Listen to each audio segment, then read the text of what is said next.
There's a place in Alaska where the sky meets a jagged horizon, a place so remote, so immense, that it seems untouched by time. Denali. At over 20,000 feet, it's the highest mountain in North America. But this story isn't about height, it's about survival. And the price some pay to chase the sky. In July of 1967, 12 climbers set out to conquer Denali, young, ambitious, hungry for glory. But just days from success, a storm rolled in. A storm unlike anything recorded on the mountain in 100 years. When the snow cleared, only 5 of them came down. One was found clutching a shredded tent pole, frozen in place like a statue to the wind. The rest vanished into the white. Was it a tragic accident? A failure in leadership? Or simply the cost of ambition in a place where nature shows no mercy?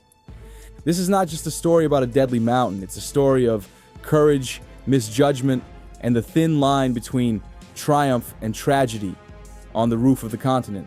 To understand what happened in 1967, you first need to understand the mountain itself. Denali isn't just tall, it's colossal. Rising 20,310 feet into the sky, it towers above anything else in North America. But what makes it even more terrifying is what lies beneath. While Everest rises from a high plateau, Denali shoots straight up from low ground. That means it has a vertical rise of over 18,000 feet, making it one of the largest mountains on Earth from base to summit. And it's cold, brutally cold.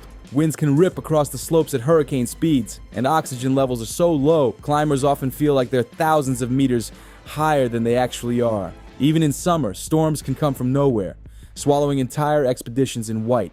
The native Koyukon people called it Denali, meaning the high one.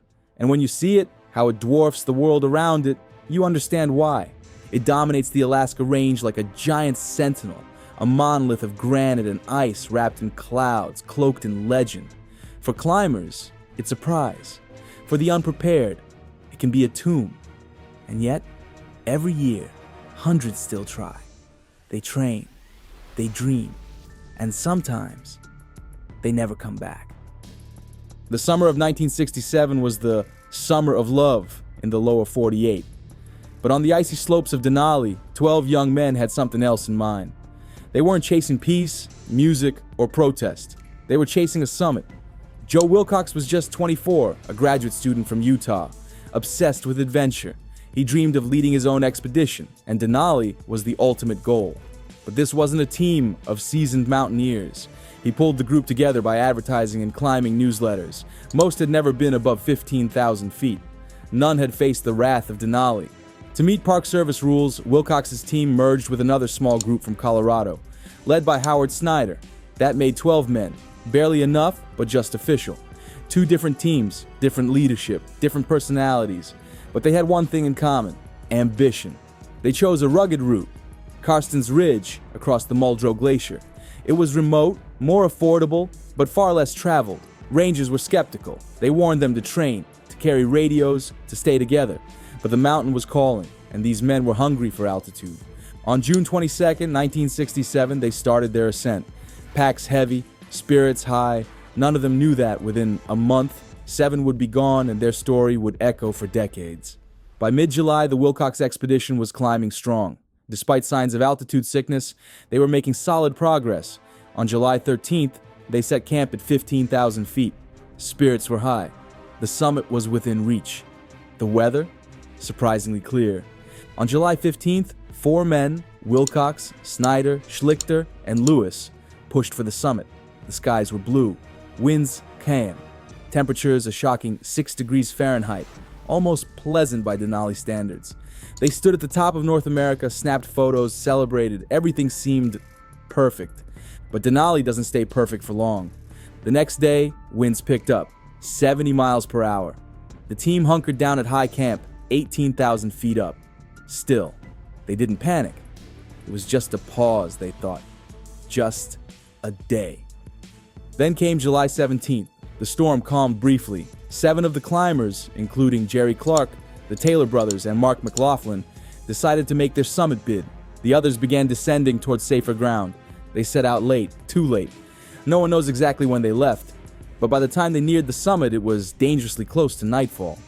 At 8 p.m., as they climbed higher, the storm came back, Only this time, it wasn't just wind. It was fury. And that night they radioed, whiteout, no visibility. They didn't know exactly where they were, and they weren't coming down. They'd bivouac on the slope, hoping for better weather in the morning. The next day, the last message crackled through the radio. They'd reached the summit, they said. 5 of them had made it. Wind was howling, fog everywhere. But they planned to descend in 10 minutes and call again later. That call never came. Then, silence. Just wind, just snow, just Denali, and the storm. It wasn't over. In fact, it was just getting started. Back at 15,000 feet, the rest of the team waited, cold, anxious, but alive. When the summit team failed to return, concern turned to fear. They tried to climb back up, but the storm wouldn't let them. Wind gusts knocked them down, whiteout swallowed their tracks. It was hopeless. They had no idea what was happening above, or if anyone was still alive. For the next several days, they were trapped. 5 men crammed into a 3-person tent trying to survive on cold rations. There was no way to cook, no way to dry gear, just frozen toes, numb fingers, and the endless howling of the wind. Then, on July 23rd, the storm finally broke. The 5 survivors began their descent, weak and frostbitten. Near 12,000 feet, they were met by another group of climbers, the Mountaineering Club of Alaska. They shared food, helped them down the mountain, but someone had to go back up. On July 28th, the MCA reached what was left of the high camp. There, wrapped in what used to be a tent, was a body, frozen solid, clutching a snapped tent pole. No face visible, no name confirmed, but he had stood his ground until the very end. Farther up, near a place called Archdeacon's Tower, they found 2 more bodies, sitting upright, legs tucked under, like they were bracing themselves against the wind. No ropes, no signs of a fall, just frozen in time. They were left there. The cold had preserved them, perfectly. But the mountain wasn't letting them go. The other 4 climbers? Never found. Just gone. Swallowed whole by Denali. When the survivors returned, they weren't welcomed with applause. They were met with questions. Why did they split up? Why did the summit team leave so late in the day? Why hadn't anyone turned back? The blame fell hard on Joe Wilcox. He was the leader after all, and the Park Service had warned them. But Wilcox defended himself for years. He said there were no storm warnings, that they were told the weather would be clear, that they did everything they could. Others said it was doomed from the start. 2 different teams, clashing personalities, too little experience. And then there were the whispers that maybe they weren't ready, that maybe they pushed too hard, that maybe pride killed them. But then again, how do you prepare for 300-mile-per-hour winds? Decades later, a young boy who grew up hearing this story would try to find the truth. His name was Andy Hall. His father had been the park superintendent during the disaster, and one of the men who organized the rescue. Andy was just 5 when it happened, but the memories stuck. The phone calls, the silence, the weight of it all. Years later, he would spend 5 long years digging through old documents, radio transcripts, even tape recordings from the rescuers themselves. He tracked down witnesses, survivors, families. He wrote a book, Denali's Howl, not just to tell the story, but to understand it.